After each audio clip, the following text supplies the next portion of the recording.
Yeah. We're going to have a great show today. We are live on Twitter and Facebook. Wow. Tell you what, man. It's been a long week, but I'm excited because it's campaign season. Yeah. Warriors. Yeah. We've been campaigning all day. Come on in. What's up, man? Come on in, sit down. What's going on, man? Hey, come over here. And we live on Twitter and Facebook over here. We got our man, Lamar Williams, right from South Jackson, Forest Hill High School. You're right. Your Brook Hollow. Right, brother. Brook Hollow. I'm good, brother. I like the deal with the golf course, man. We need that. Oh, we can enjoy close out golf course. Yeah, It's ridiculous, that's man. my spot. Yeah. Make some peace out there, Yeah. man. You play?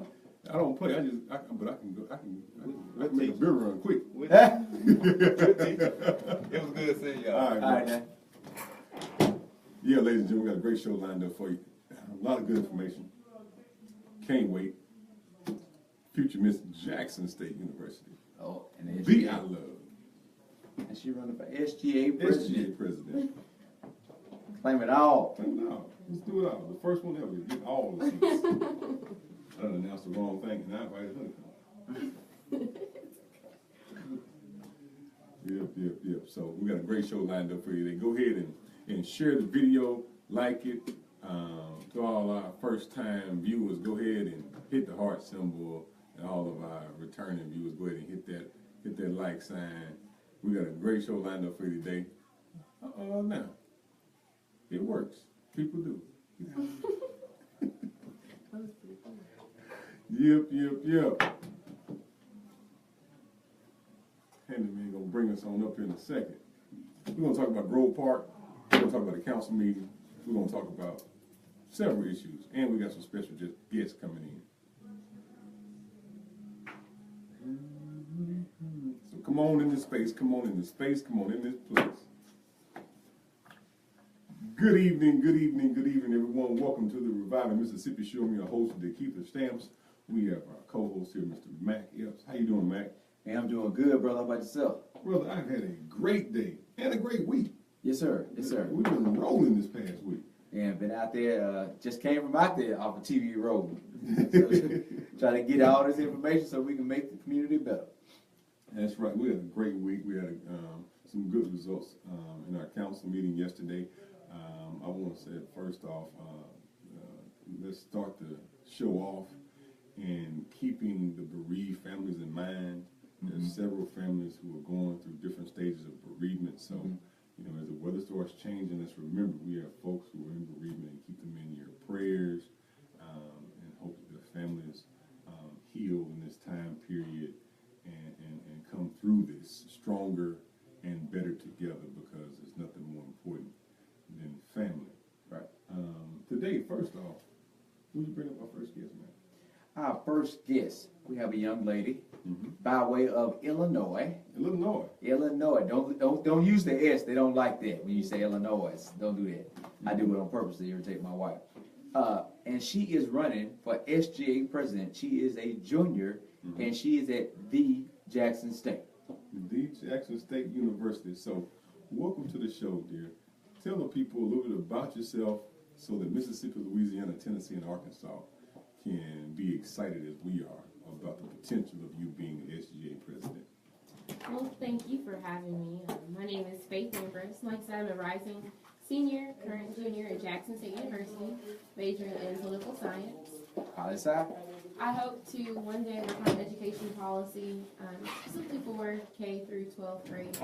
And I am excited to hopefully work for Jackson State University and serve as their SGA president, where we can bring a lot of change to Jackson State, and change not just for this upcoming year, but for the years to come. So tell me a little bit about what would be your focus, what are your thoughts about, you know, what direction you want the student body to go in underneath your leadership?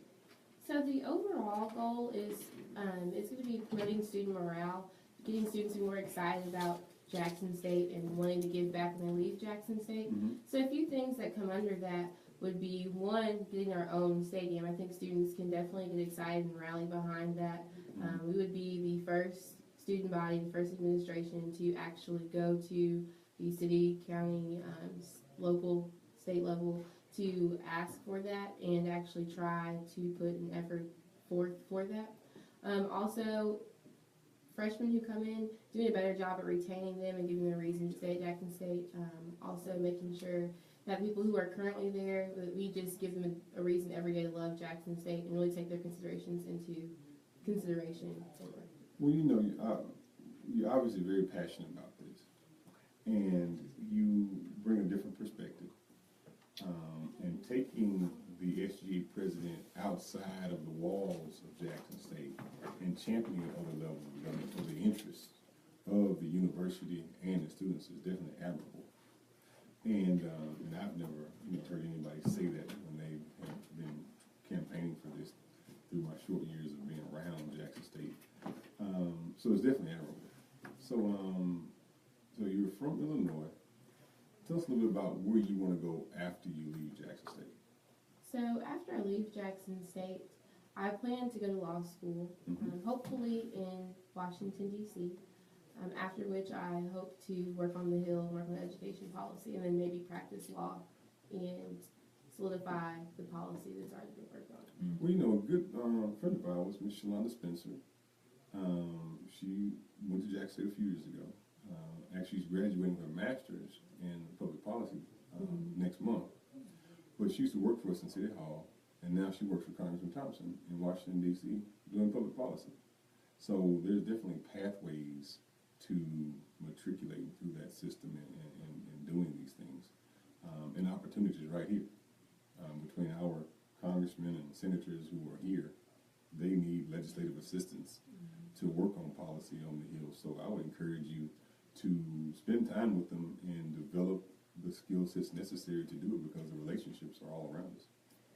And since you want to do education, Mississippi is the perfect place to learn what you need to work on to fix.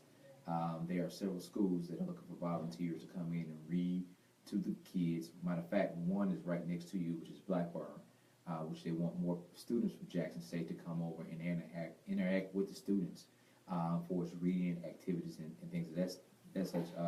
But also to be able to get down to the Capitol to look at some of the policies and look at some of the bills we have, and maybe attend some of the school board meetings and things of that nature, where you can get a more of a grasp of what's going on and see how that you can utilize the student body to put in some direct hands and feet on the ground to help the classroom would be a good thing.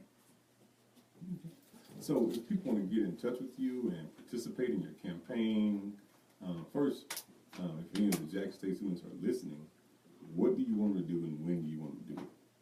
Well, I would like for them to go to the polls and vote for Faith Ambrose for SGA president on Friday, this Friday, April 7th. The polls are open from 9 a.m. until 4 p.m. on the second floor of the Student Center. Okay, say it one more time, just in case some folks missed it. All right. Well, hopefully you all will go to the polls from 9 to 4 on this Friday, April 7th, the second floor of the Student Center, to vote for Faith Ambrose for SGA president.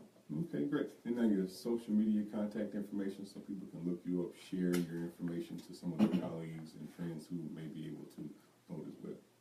Yes.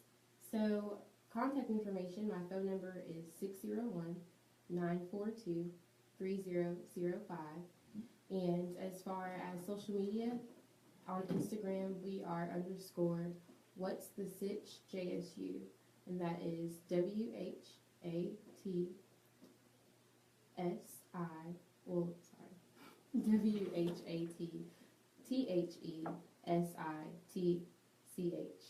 JSU. Okay, what's the Sitch JSU? So this is what's the situation. All right, Yes. so definitely take a look at her information. She's a wonderful young lady, and I look forward to seeing you come to City Hall and champion for the issues that the university is looking for, and also going with you to the Capitol and champion for Jack State as well. And when the city election, we'll make sure you beat the streets and get your fellow classmates and everybody out of the dorms to go out and vote. Period. The voting has consequences and repercussions. So we make sure we get all the students at Jackson State to actually get out and vote, that are registered to vote right here in the city of Jackson. Yep, and we definitely got to get them to the polls. I know school will be, I think school's out before May 2nd. It is. So they need to early vote. Right. And you can vote now at City Hall. So when they go to vote on Friday, just come on down to City Hall, to the clerk's office, and go vote as well. All right. So thanks a lot for coming. We appreciate your time, and let me catch this call. Hello, caller. Welcome to the show. What's your question or comment? Turn your radio down, caller. All right, bro. You know, those steps? Yeah, I'm here. Hey, it's Malcolm, man. I just want to call in and say, thanks for everything you're doing for community, man. I see you working with the young, sons with Dr. Big Man, Big Daddy Jensen Shilton, so that means you're doing something with the elders too.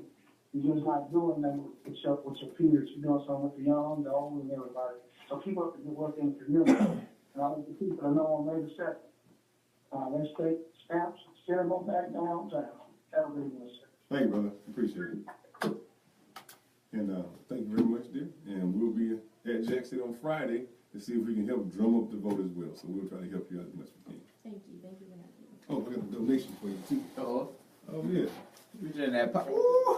There you go. Reach in that pocket. Have a good day, dear. All right.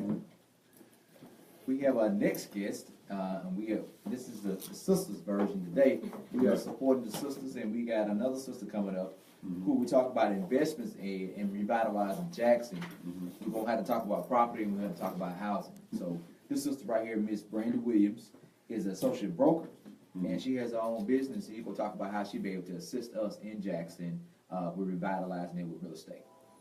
You know, we had a wonderful conversation on the phone. You know, we talked for a good period of time about a myriad of different issues that perplex the city, and you know, we have to deepen our conversations about the issues of the city. Okay. Because I believe that you bring great value and some of your insights and your ideas and how we can grow the city, and some of the challenges that affect the city when it comes to our housing stock.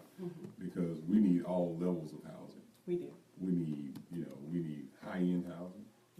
We need, $200,000 houses. We need, $100,000 houses, $50,000 houses. And with the homeless population, we even need homeless houses. So we need all levels of shelter here in Jackson, and definitely some that's affordable. Exactly. So first, tell us a little bit about yourself, Okay. and then we can go into the conversation a little deeper after that. Okay. You're right. We did talk a lot. So even with trying to talk about this, I am Brandy Williams. I'm actually with Exit Nelson Realty here in Jackson. I am an associate broker for the company. And a little bit about me is that I'm very passionate about real estate. I've been doing real estate, believe it or not, for over 15 years. I started with just investment properties myself, doing it back when the market was considered good in terms of everyone could go out, get an investment property, you can take a loan out on it, and then rent it out.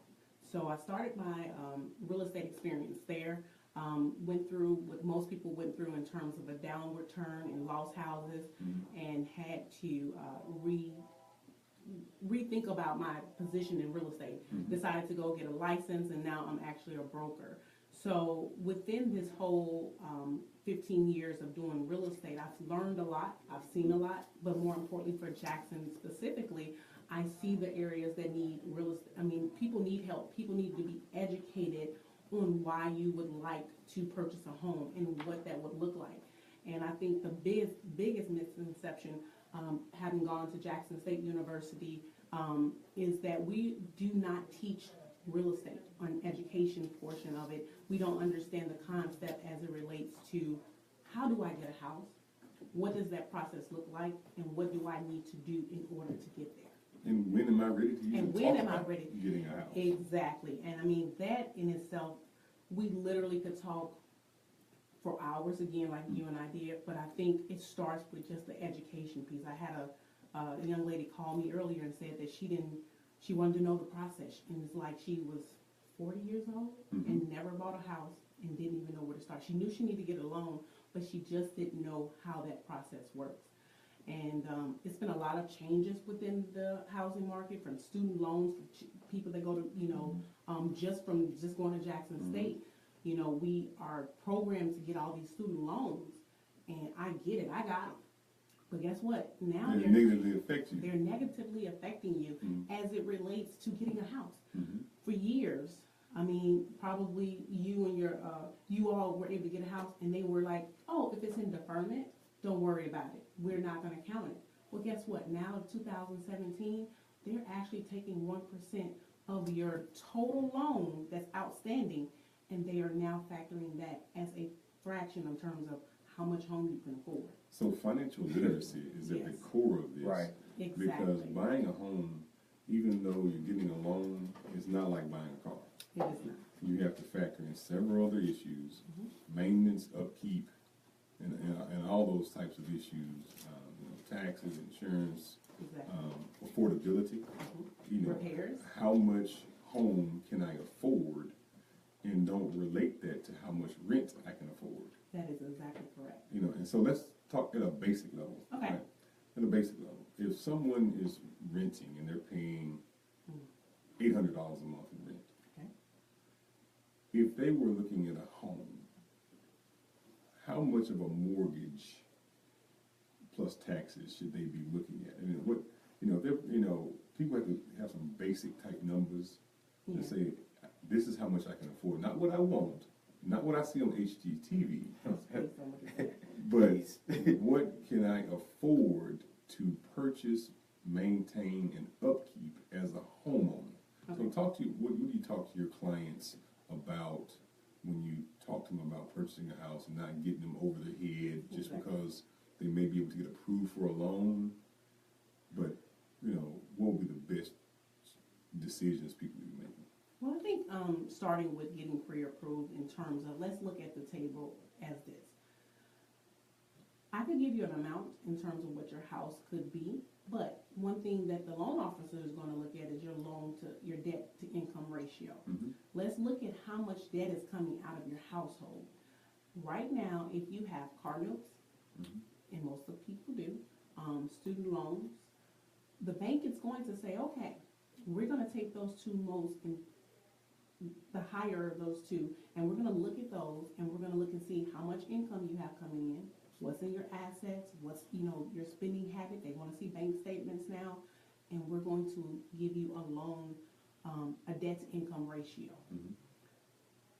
True, $800, if you're paying $800 and you've been doing so for a couple of years, you definitely want to go ahead and look at a house. Now, I give you an amount that what it could be, but then again, you might run to the bank and say, well, she said I could qualify for this. Right. No.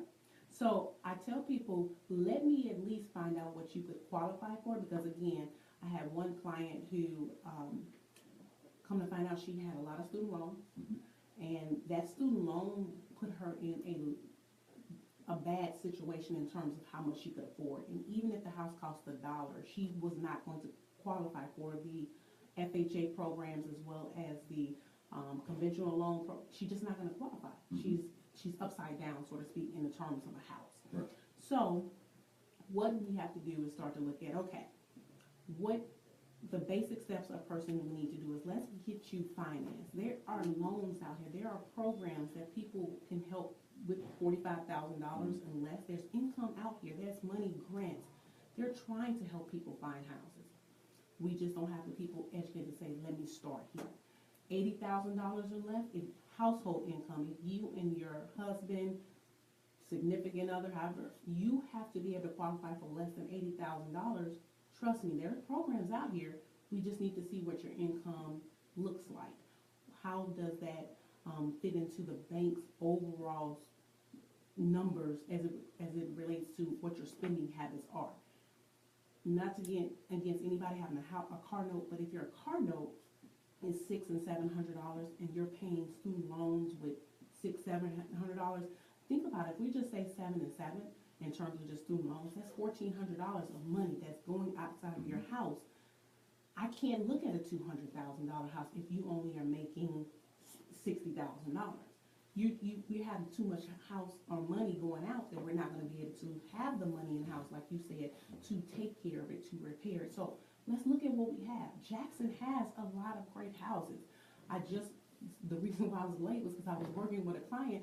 We just looked at a house that was $98,000 here in Jackson. Totally rehabbed. Nice house. Needs an owner. The square footage is there. The location is there. when I say like, you need to just move in. There's no painting. I mean, they put in new everything. Mhm. But people, I mean, $98,000, your note could be less than what you're paying for in rent. Mhm. Interest rates are about 4.25%, depending on your credit score. But that's still 4% interest. That's not a lot of Yeah, money. in the early '80s, people were paying 9 and 10% interest to buy Exactly. houses. So let's talk a little bit about the preparatory steps before you even talk about buying a house. Okay. You know, what should a person's lifestyle and financial picture look like before you even decide to buy a house? Because a lot of times we just jump on this to buy a house because maybe our sister bought a house or our friend bought a house. We're the same age. Maybe I should be buying a house. But situationally, what should the situation of a person look like when they are ready to be a homeowner? So people can start to just clean around their own front door first before you even leave out of the house going to the bank trying to buy a house. What should a person's situation look like that would pre-qualify them personally for a loan? Well, I think if you looking at, have you been on your job for 2 years? Mhm. Do we have some money in the bank? And when I mean money, I mean a couple $1,000s. Because no matter what program we may get you on, you could definitely get 100% financing. But let's say you get something that you have to put a little bit of a down payment. We need to have seasoned money, meaning, no, I can't come and say, give me $5,000 real quick, let me put it in my bank account. The bank is going to say, I'm sorry, when did you get this $5,000? Why did you get it? Was this a loan? Did someone give you this? Is it a gift? They're going to question all of that. This money needs to be sitting in the bank. A good $5,000 sitting that's been there a couple months is not a bad thing. A couple $1,000s, again, for closing costs, incidentals. I work to try to make sure you don't have to use that money, but at the end of the day, the bank wants to see that you do have some funds. Credit card debt. I know, I get it. We see everything. I know I bought it. It was like, it's on sale, let's go get it. But guess what? When your credit card debt is continuously high and every 30 days or you're paying just the bare minimum, again, we're taking away from that much house. Half the stuff we put on credit is like, if we just saved up for it, it would literally change just your mindset on it. Do we really need it after we get it? Or is it a necessity? Or is this just something to keep up with other folks? That's right. You have to look at it in terms of, you mentioned if somebody's sister or somebody's buying. Some people are running to go to other towns and cities here in Jackson, and literally they move in and they can't afford anything else. That's right. They're on credit card debt. They are, let's just say the air conditioner just stopped working, $75, $85 service call. Can you charge this? We have people who want to go out there because it looks good, but they have no furniture. You know, again, I'm not talking about those people. What I'm saying is you have to realize, let's make this reasonable. There are reasonable houses here in Jackson. You can still live. You can still afford, your lifestyle. You can go travel to Atlanta, New Orleans, come back and still pay your bills, but yet I don't have to spend all of the money that I'm getting in order to do that. And that's what it's going to take in terms of changing the mindset of buying a house. And again, I can help you sell you whatever city you want, but I do want to make sure at the end of the day, I tell all of my clients, I'm going to sleep well knowing that I did my job, but more importantly, I don't want you to be forced to think you have to purchase this big price house if you can't get it. My loan officers that I work with, they'll tell them the same thing. If you can't afford it, don't get it. And then I will say, okay, are you sure? And it's just like when you're going through the car buying experience, what you get pre-approved for may not be what you should be purchasing. Correct. Just because a bank says, I'll give you $200,000, what do you actually need and what's going to help you build wealth long term? And when you purchase a home, wealth building should be at the front of the table. Correct. You're supposed to be buying something that's going to appreciate in value so that later on you can go back and use that equity in some manner for your own wealth creation. Correct. Whether it be to purchase another property, to purchase a rental property, to get more revenue. We have to start changing the way we look at home buying because traditionally the most of our community has only gone to a bank to purchase a car or a personal loan, because we have so many people that are renters.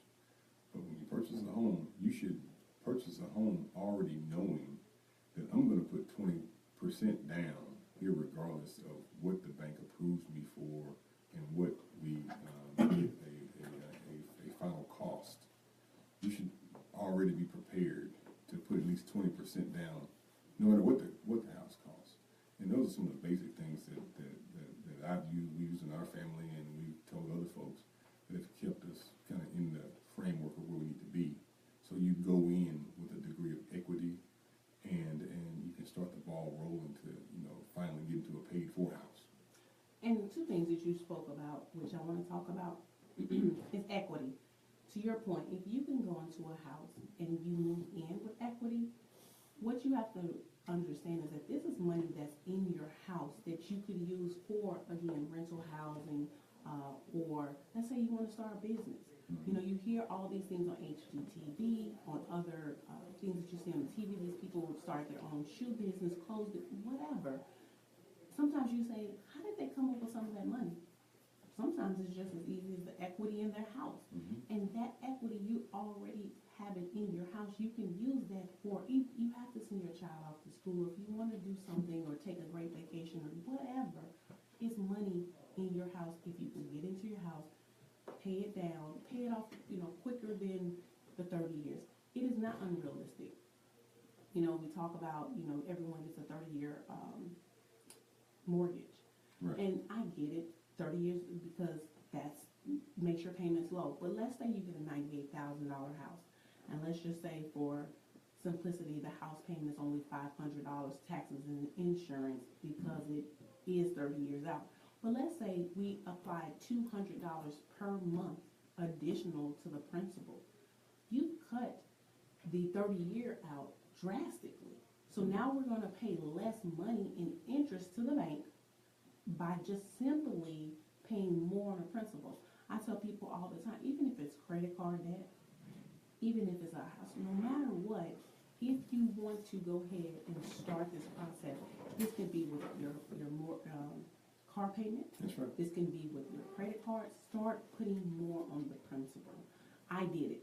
I mean, literally, I'm not sitting here stating that by any stretch of the imagination I was given a golden spoon. I attended Jackson State University. One of the things my mother did not let me do was take out student loans. And I was like, but Mom, all of my friends are taking out student loans. They're getting and this was at the time where the student union gave you credit cards. I mean, you walk past the student union, for those that know, they were literally like, here's a credit card, just sign your name up. That was the devil. Oh, they were there with all kind of balloons and cups and towels, and I used to be like, oh, Mom. So from the student loans and the credit card, she was like, no. Like, but Mom, my friends are doing it. And she was like, trust me, you don't need this money right now. You here with a scholarship, you had, I had other stuff going. She was like, do not do it. So I was like, okay, Mom, fine. And I was upset with my mother. She knows it, but I, to this day, thank her now. But I went on and got my master's, so I had to take out a student loan.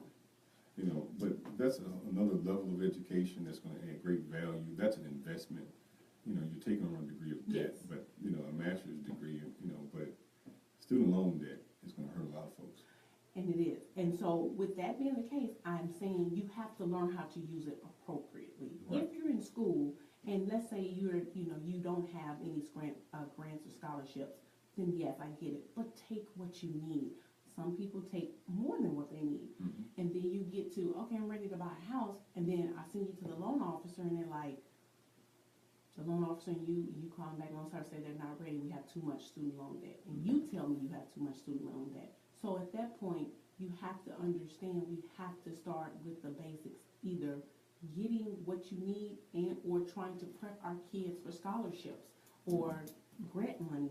But it's okay not to get into student loans. It's not okay not to have a lot of credit card debt, because once we get out of school, we have to pay for it. So at the end of the day, I think we have to start saying, and like I said, I did it. I worked 3 jobs in order to pay it off, because at the end of the day, I was like, you know what, I'm tired of paying these student loans. And I kept hearing about, you know, it's gonna be better if I could pay it off. And that's what I did. So I think we have to realistically look at the situation and say, what do I wanna do and how do I wanna get there in terms of if I wanna get a house and I don't want, I think my payments were like $500 to go just to student loans, I gotta be able to pay this off so I can get more house. Let's talk about some opportunities in Jackson, because a lot of times we see dilapidated houses and overgrown lots, but we don't see the opportunity. And there are a lot of people from all over the country who are purchasing property and doing a lot of things, while a lot of people who are homeowners or even renters in Jackson are busy buying Lexuses and BMWs. Yes. When they should be involving themselves in the wealth creation that's right before our eyes, right here in Jackson. So talk about some of the opportunities that the average everyday constituents could be taking a part in right here in Jackson. To your point, you're exactly right. I have some investors that are from California and Atlanta and some other different areas here, and they love Jackson. Why? Because Jackson, they feel like our market is cheap in terms of housing. Their housing, they don't get $40,000, $50,000, $60,000, $70,000 houses out often. And so for them, they're like, you know what? They can literally buy a house, haven't seen it, and say they will get, I do property management, so that we will manage the property while you live in California and we will deposit your checks. So you live here in Jackson, you see a house that's on your street. Yes, it's overgrown. Yes, it needs work. But let's just say the house is $15,000. We pool our money together, or your money together, in terms of who, your family, friends, etc. And you all go ahead and you all work and you build that house in terms of getting it back ready to be rental ready. Now, on $15,000, okay, that's what we paid. Maybe we put $10,000, $10, $15, we $30,000 total investment. But we're able to rent it out, depending on the area, $700 a month. Okay. We now have built and we are helping a community with bringing in $700 a month. You have cash flow coming in. Now you're helping your street. Because at the end of the day, you're coming in, you're revitalizing your area. Now you're saying to the person that's in it, I'm going to expect you to pay the rent and keep this house up, cut the grass, I will take care of the hard stuff. I mean, if I've come in and done the necessary repairs and made sure that the floors and everything good, you're basically now going to have a positive cash flow. Now you're double invested in your own neighborhood. Exactly. And that's what we can do. We can turn the tide of disinvestment by investing ourselves. And the average, Lexus and BMW payments are over $1,000. You add the insurance, you're talking $1,200, $1,300 a month. I got plenty of folks who are doing it. And nothing wrong. If that's what you want to do, that's great. But let's use a little financial wisdom to say, hold on. Now that Lexus is not going to be in anybody's will. No. You'll probably be gone. You'll probably have 2 or 3 more by the time you die. But what if you were purchasing property, building wealth for yourself, and just, make some different financial decisions? Don't try to keep up with the Joneses. It's publicly known that I drive around in my little Toyota Corolla all the time and just fine. Exactly. And work it out. So talk to folks about what we can do and what we can be a part of to be a part of this wealth creation. Okay, let's talk about that still along the same lines of the $700 a month payment. So let's just say we're getting $700 a month in rent, and we multiply that by 12. That's $8,400 that we're getting positively every month. Every year rather, and times 5, that's $42,000 that you basically created that you can have positive cash flow that's coming into your house every few years. And so now you could take that money and now you can be able to go find another investment, or you can do something in terms of trying to use that money to buy help in another area. Or if you have another dream that you want to do, you now have money inside of just being able, that's just one house. You can multiply this example 10 times over, and you see why people from California, Atlanta, New York come to Mississippi to purchase houses, because they see the market, they see what we offer in terms of housing, and they know that our housing market in terms of rental, there is not there. We don't have enough housing to support the people that are looking for dependable housing. Or even when I say dependable, I mean in terms of the housing looks good, the floor is not caving in, it's something you would want to live in, and we just don't have it here. You know, so we're gonna bring another guest up in a minute to talk about wealth creation, but on the real estate side, there are an abundance of opportunities out there, and I want you to just go over what your firm brings to the table and some contact information if someone wants to contact you.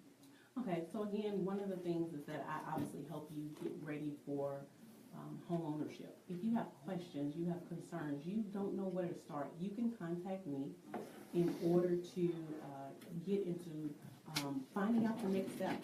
Like, what does that look like? Can I talk to a loan officer? I've thought about this particular property, or maybe I make X, Y, Z in terms of that. Do you think I can be able to afford my home? I've been living in my home for, 5 years, and he wants to purchase it. You want to be in a position where if the owner dies and someone comes in, let's say the children decide they want to take the house back, you want to be in a position to be able to say, no, you're not going to throw me out. I own my own house. And you change the dynamics for not only you, but your family, as well as that street. You can get with me. I'll be more than happy to talk with you, walk you through that process, and make sure you understand how real estate 101, and even from no matter how big the project is, either big or small, I will make sure you're able to understand that. Let's get this call. Hello, caller. Welcome to the show. What's your question or comment? Yes, good afternoon. Thanks for taking my call. I was wanting to know, I was listening to the conversation about home ownership, and I live in a part of Jackson in which there is abundance, like you said about dilapidated housing. But what I want to know is, how can I build wealth by just owning other properties without a house, like just owning land to, maybe start a vegetable garden, or to take properties over that are not really being occupied or being productive, if you can understand what I'm saying. I'll hang up and let you answer. Okay. Well, I'll take a stab at that one. We'll definitely have Mr. Reginald Thompson come talk in a second about how you can be a part of your own wealth creation. But me personally, I always say put the oxygen mask on yourself first. Get yourself in a good, stable financial situation where you're creating wealth inside your own home first before you buy other properties that you're not living in. Let's get the living situation in a financially healthy state in the beginning, and then move towards other types of investments and things like that outside of the home.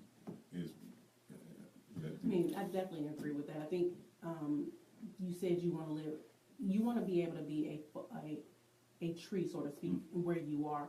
If you can control where you live and control that street in terms of, okay, my situation is good, then you can be able to buy other stuff, because at the end of the day, when you get ready to try to either, I'm sure you all will talk about it, get additional funds, where are you going to get it from? If you have the stability on your house, the bank looks at that, and other people look at that saying, okay, he's stable, he has this, and we feel a little bit better in terms of lending it to you because you have a stability in terms of your own home.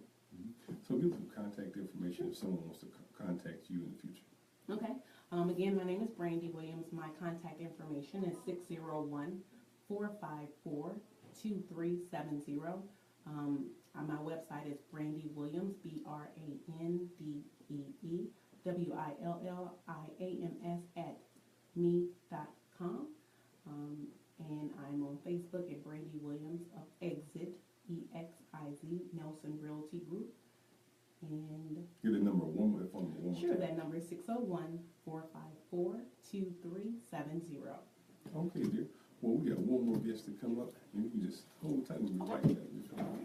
And ladies and gentlemen, we really appreciate this conversation, because wealth creation should be the number one thing on our conversation around the city of Jackson right now when it comes to property, because there's a lot of property around town that the Secretary of State is about to unload in about 3 months.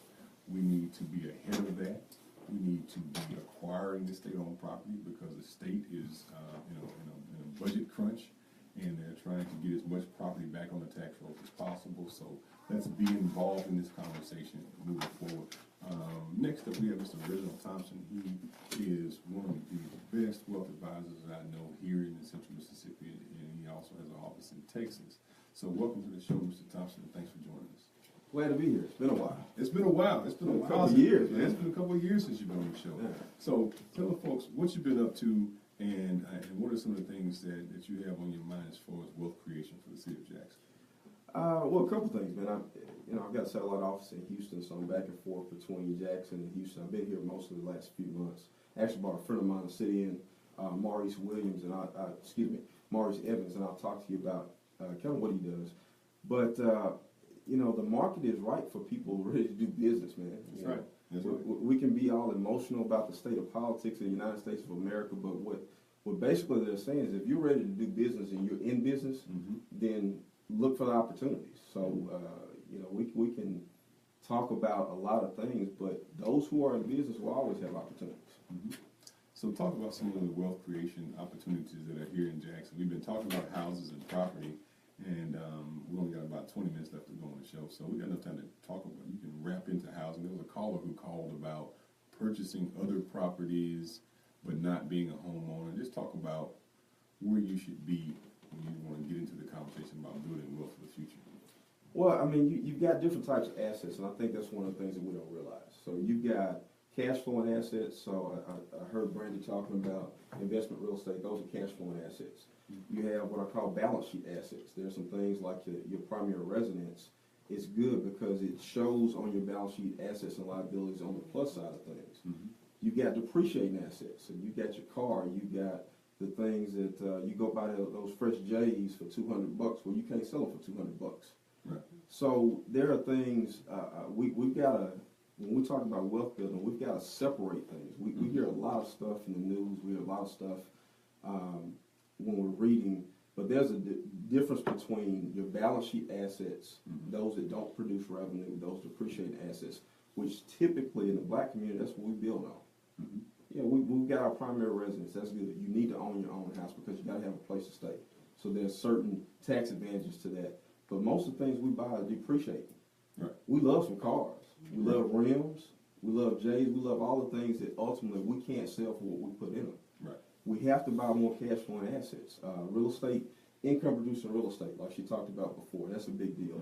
Owning businesses. I mean, if you look at the Fortune 500, if you look at the Forbes list of the 500 richest people in the world, the one thing that they have in common is they all own businesses. That's right. And in our community from about 1965 to 1980, probably 80% of the businesses in the black community actually died out. Right. Integration killed our business. As great as it was to create certain opportunities, it killed business opportunities in the black community because the ice wasn't as cold, I guess. That's right. So within 15 years of 65 to 80, most businesses in the black community died out. Because when we could spend our money on Capitol Street versus Ferris Street, you only had so many dollars. And those dollars went elsewhere, and it killed our businesses. But business is what makes communities go. And when you look at our communities, man, that's probably a handful of businesses that we have in the black community. Between, you and I talked about it a bunch of times, we've got $1 billion worth of budgets between Jackson Public Schools, the City of Jackson, and Jackson State University. If we wanted to service them 100%, Let me correct that. $2 billion. But go ahead. Oh man, you shouldn't have told me that. That makes me sad. All right. $2 billion worth of budgets that come through the hands of JPS, Jackson, the City of Jackson, and Jackson State University. In Hines County. Right. In Hines County. If we wanted to service them 100% with black-owned businesses, we couldn't. Because they don't exist. That's right. For the most part, they do not exist. We've got to expand beyond what we do to what we need. Right. If we wanted to service our community holistically and all the services available, we've got to figure out what we don't have and figure out how to do it. Right. Right. So we have a lot of things that low-hanging fruit. Let's go back down to the low-hanging fruit opportunities for wealth creation for the average everyday person. Okay. Because the average everyday person is not going to go start a construction company and start putting asphalt down in the city of Jackson. But the average everyday person can get involved in property, can get involved in some of those other normal residential wealth building tools that are out there. So talk about some of those things. Well, I'm starting with the first one. I'm starting with the fact that most people have a job. First thing we can do is save. That's right. And I don't care where you save, but the habits of saving are more important than where you put it. My magic number is 20% of your gross. Now, the less money you make, the harder it is to do. Right. When you make a lot more money, you can do that because, I mean, if you barely have a living wage, you can't save a lot of money. But basic savings is just to start. We need cash. That's right. Basic cash. I mean, we need reserves that we can do things for. From that, I mean, Let me just stop right there for a second. We use a rule called 10-20-70. all right. 10-20-70 is just basically 10% of the money you have, you know, that's your charitable type stuff. Okay. 20% is what you save, Yes. and 70% is what you live off of. Mm-hmm. And you keep your living expenses below that 70, right? And if we use that type of discipline, then we can create wealth inside our own home. Because before you can create wealth of a community, there must be wealth inside of a home or a neighborhood. But what you did some very intentional spending. Right. See, typically we have our lifestyle and we decide what we want to buy. Correct. And based off of what's left is what we give to charity and what we give to ourselves. Lastly, you got to come from, you know, anyone that's ever done a project, even a project at your home. If you were doing a home renovation, you looked at what you wanted that thing to look like at the end. So here's the end result, and I have to work back to the start. So that's what we have to do with our finances is say, okay, if I want to save 20% and I want to give away 10%, I've only got 70% to spend. So you're coming from the end, working back to the beginning. That's right. That's a different mindset because typically what we're doing is spending everything we have plus some, and then whatever's left we'll try to save, which is usually none. That's right. That's why we have a negative savings. Let's get this call. Sure. Hello, caller. Welcome to the show. What's your question or comment? Yeah, Turn your radio down, caller. Turn your radio down, caller. Okay. yeah. How you doing, sir? All right, you know, we're talking about the fire and where they repay the streets at over there on 5th Avenue. Okay. I know a guy I had talked to you about 3 weeks ago about that home and there's people that repaid on this water leak Yes, sir. and it's still leaking. And I don't know why they cover all the manholes up. They ain't on cover. Well, you know, we reported that when the gentleman called a few weeks ago, and we've been following up on that issue. That was, you know, what I call a tragic situation, and hopefully the administration can rectify it soon. And as I haven't gotten any update on the situation to report back to you at this point, but it definitely needs to be addressed because that's why you can't rush and pave streets. You have to do it in the proper way with the proper protocol. And some people may not like it going slow, but it's slow for a reason because it, you know, that sometimes you shouldn't just do stuff. And you're totally right. You know, it should have been done right the first time. Yeah, because when they water leak at a hole already, they'll come back in the street. Right.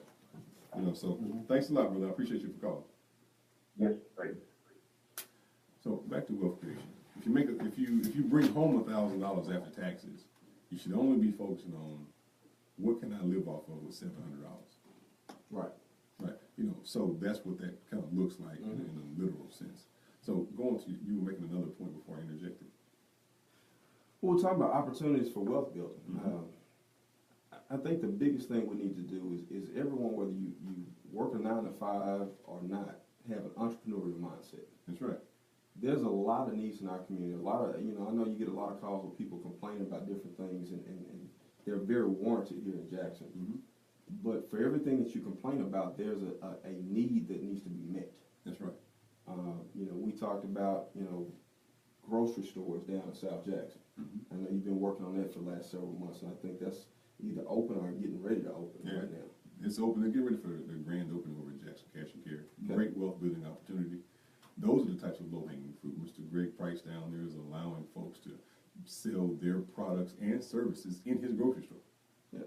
Relatively inexpensive. So before you go out and open a new brick and mortar store, he went from a 15,000 square foot store to a 55,000 square foot store. And he's allowing space for people to sell their products and services right inside his store at a much lower price tag than you going and opening another facility. And look, that's one of the biggest ways to go out of business is to, from a retailer, to get a space that you're not ready for. You don't have a real business plan that allows you to accommodate for the overhead of business. So if you could start, I mean, it's just like starting with a kiosk in the mall. That's what he's offering. That's right. He's offering an opportunity for people that have wares and goods to come sell what they have. Whether it's jewelry, whether it's, especially for those who have, I mean, it's a grocery store, so it's interesting how in the last several years we've gotten back to organic foods and farming and all that kind of stuff. We've been doing that all along. Yeah. So, you know, my grandfather's a farmer in North Mississippi, and man, he does organic cantaloupes and watermelons and peas and all this stuff, and he gives it away to the community. Those are things that if you go to Rainbow or you go to Whole Foods, they're paying a lot of premium dollars for. Right. So, you know, if you got a backyard, you know, the gentleman called earlier about, okay, what if I bought some land? Well, buy a house and go put an organic farm in your backyard. That's right. Right. I mean, you can start right there. You can stack it high. You can do aquaponics. You can do, yeah. I mean, I've been over to this house, so I know. Yeah, that's the project we're working on next. Is that turning my old pool into a tilapia pub. Right. So look, man, everybody has to eat. That's right. Yeah. You know, we love to eat in the state of Mississippi. Yes. Hey, you need a doctor hopefully about once a year. You need a farmer 3 times a day. Right. You know, so I encourage folks to take part in it, because right now we purchase about $7 billion of groceries in Mississippi, but we only produce a little over a couple $100 million. That's a $6 billion opportunity that's right before our eyes that we can point to the consumption. In an agricultural state. That's right. Nonetheless, so I mean, we've got, look, man, we eat chickens, we eat fish, we eat crops, we have all of these things. Again, if you ride down the street in South Jackson, West Jackson, you see some things that are needed, that's a business opportunity. That's how businesses get started. You know, see a need, fill a need, and it's all based on supply and demand.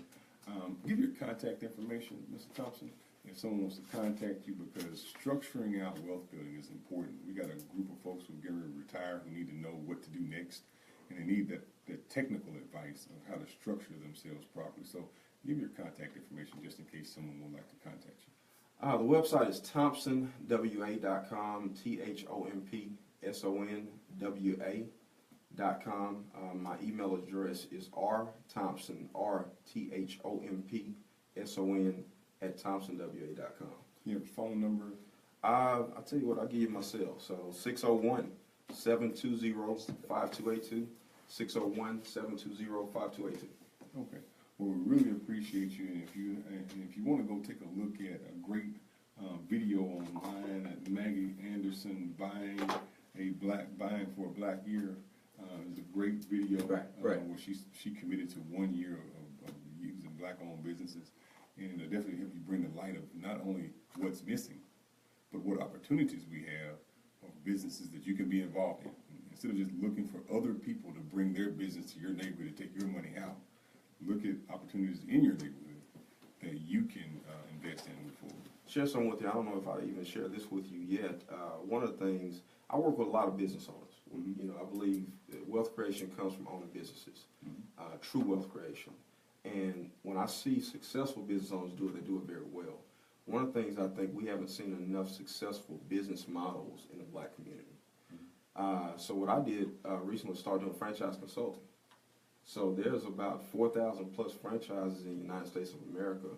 For those who are new to business or who want to expand to different businesses, one of the things is you have the opportunity to tap in an existing successful model. So we've started doing some franchise consulting and working with those who want to be in business with the opportunity and helping them find the right opportunity for their personalities, their talents, working with them through the financing options to do that. Because again, in a place like Jackson, Mississippi, there's a lot of opportunities that are being untapped. And there are franchises out there that you can purchase for less than $10,000. So, you know, we're not talking about high-hanging fruit here. Right. You know, so for those in business, the opportunities are there. There's a lot of franchises that are specifically set up that they want to keep them under $150,000 because they qualify for certain funds from the SBA. Right. So there's a lot of different opportunities out there for those who are interested. Let me wrap up real quick. We got about 5 minutes left to go. In yesterday's council meeting, ladies and gentlemen, we were successful in our several month-long pursuit of securing the funding necessary for the Grove Park Golf Course to keep it funded and open. and look forward to going back out there and learning how to play golf again. I played for a couple months, about 5 years ago. I haven't brushed up in some time, but I look forward to going back out there. I appreciate my council colleagues for seeing the light and identifying that destabilization is not what we need in our community. That golf course has stabilized the Bel Air community, Shady Oaks, and all those neighborhoods in that area. It stabilized all those areas as an anchor for some time. And the value and need and the quality of life that golf course brings to the city of Jackson is invaluable. And I definitely look forward to enjoying it even more. There's been some other proposals put out there about the golf course and future operations. We'll thoroughly vet those things. We will have a public hearing and make sure that we've asked all the right questions. We're not trying to rush anything in that when it was presented to us. The mayor didn't present it to us with an expectation of voting immediately. The opportunity presented itself. He brought it to us to work with the community to get the proper buy-in and support, or ask the right questions and to craft what the end result will look like as a city and community working in hand with moving it forward. So I do appreciate my council colleagues for not rushing to vote on the proposal, but for voting to keep the golf course open moving forward. Yeah, things you want to say, man? Oh, yes, definitely. Thank you, Councilman Stamps, for the resolution for the lady, Miss Cheryl Underwood. Oh. And you came out and participated in the comedy show. Thanks Next Level for the best support. Also, would like to thank Johnny T for allowing us to do the economic empowerment event there. We're talking about financial literacy and creating a black wealth. And people say, why is that important? Because last time I checked, our city is 85% African American. So it's not about being racist if you want predominantly the people that live here to own the businesses here and have economic power and structure. But definitely like to thank you for what you've done and supporting the sister for the efforts that she put forth and the work she do in our community, and saluting your fellow veteran. She definitely enjoyed it, and she definitely appreciate the resolution. I appreciate her. And I also want to say thank you to the brothers over at New Way. We have brothers who just got out of prison, who we picked up this morning and took them to the Social Security office to get Social Security cards. Then we went to the birth certificate office, getting a birth certificate. Went to the driver's license office with the driver's license. Hope Credit Union lowered their enrollment fees so we can get them a bank account. So for a little under $100, we stabilized some brothers' About lives. 6 of them, right? About 6 brothers. A little under $600. We were able to stabilize some folks, and that's kind of direct action we need to do. So Councilman Stamps, how can someone help with those efforts? Oh, they can give us a call. Because every year, 660 folks on average get released from the penal system in downtown Jackson with no money. And we have to provide some direct services for these folks because they don't want to go back to a life of crime, but if they get forced back into a life of crime, that's what they do. They can give us a call at area code, toll-free number is 855-335-3484. That's 855-335-3484. Give our office a call if they want to participate because those brothers need it. Birth certificate costs $17. ID card costs $11. A pair of work boots costs $22.70. And a bank account costs $25. So for $75, we can sponsor a brother. You can sponsor a back brother. on his feet. That's right. You're right. So how many sponsorships you need? I need about as many as you can give me because it's 660 every year. And my van holds 15 at a time, so I can take 15 more in the morning if I got enough funds to do so. Okay, so I'll be looking for $75 sponsorship opportunities. Great. I sure appreciate it, brother. Let's get on out of here.